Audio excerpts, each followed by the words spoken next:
A ver, pensemos en esto por un momento. ¿De dónde sale un impuesto? ¿Aparece de la nada? Pues no, no es magia ni mucho menos. En realidad, es como una historia. Tiene un principio claro, un desarrollo y, por supuesto, un final. Hoy vamos a desarmar esa historia. Vamos a seguir el ciclo de vida completo de una obligación fiscal, desde que nace hasta que, eventualmente, se extingue. ¡Arranquemos!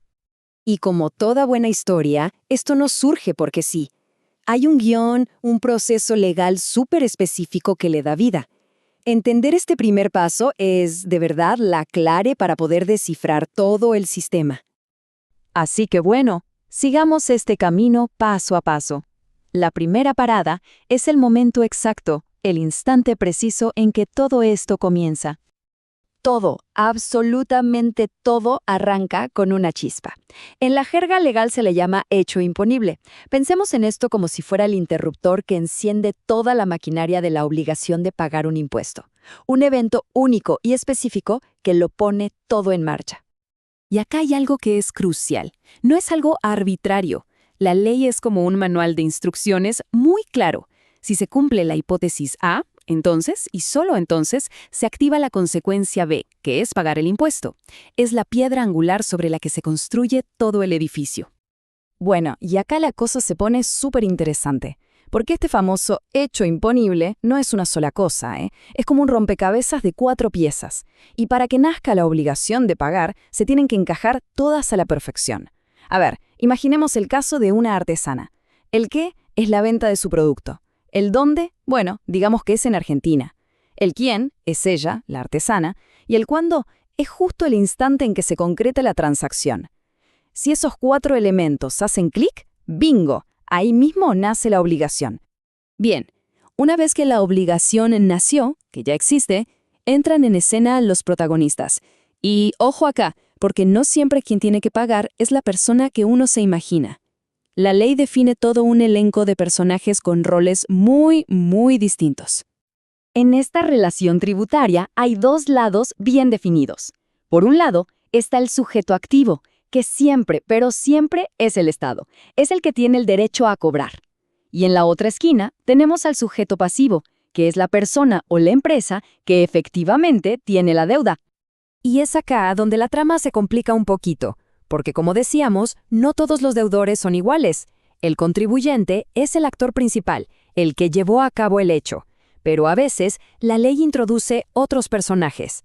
Por un lado, puede aparecer un sustituto, que literalmente lo saca de escena y paga en lugar de él. Y en otros casos, aparece un responsable solidario, que no lo reemplaza, sino que se para a su lado y paga junto con él. Entender bien esta diferencia entre pagar en lugar de y junto con es de verdad fundamental. Bien, ya tenemos claro el qué y el quién. Ahora viene la pregunta del millón. ¿Cuánto hay que pagar exactamente?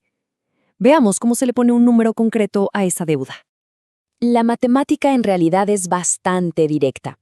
Se arranca con la base imponible, que es básicamente el valor de lo que se está gravando, por ejemplo, el precio de una venta. A ese monto se le aplica un porcentaje, que es la alícuota, y el resultado de esa cuenta es el impuesto a pagar. Simple. Lo más común en Argentina es que la responsabilidad de hacer estas cuentas recaiga sobre el propio deudor, a través de lo que se conoce como declaración jurada. Es la persona quien le dice al fisco, mira, según mis cálculos y lo que dice la ley, esto es lo que debo. Ahora, ¿qué pasa si esa declaración no se presenta? ¿O si tiene errores? Bueno, ahí es cuando la autoridad fiscal entra en acción. Inicia su propia investigación y determina de oficio, o sea, por su propia cuenta, cuál es el monto que realmente se debe pagar. Bueno, hemos llegado al último acto de esta historia. Toda obligación en algún momento llega a su fin. Vamos a ver ahora cómo es que se extingue una deuda con el fisco. A ver, la forma más obvia y por lejos la más común de cerrar este capítulo es, por supuesto, el pago. Una vez que el dinero llega a las arcas del Estado, la deuda se cancela. Fin de la historia. ¿O no siempre es así? Y acá la trama nos regala un giro inesperado. Porque resulta que el pago no es la única salida. Hay otro factor, uno silencioso pero muy poderoso, que puede ponerle punto final a la deuda, el simple paso del tiempo. Y este dato es clave. Resulta que el Estado tiene un reloj corriendo en su contra. Si no reclama el pago de un impuesto dentro de un plazo determinado, que por lo general es de 5 años, simplemente pierde su derecho a cobrarlo. La obligación, como se dice en derecho, prescribe, es decir, se extingue, pero no porque se pagó, sino por la inacción del propio acreedor. Perfecto. Ahora vamos a alejar un poco la cámara para ver quién es el gran organizador de todo este proceso. ¿Quién se encarga de que las reglas de este juego se cumplan?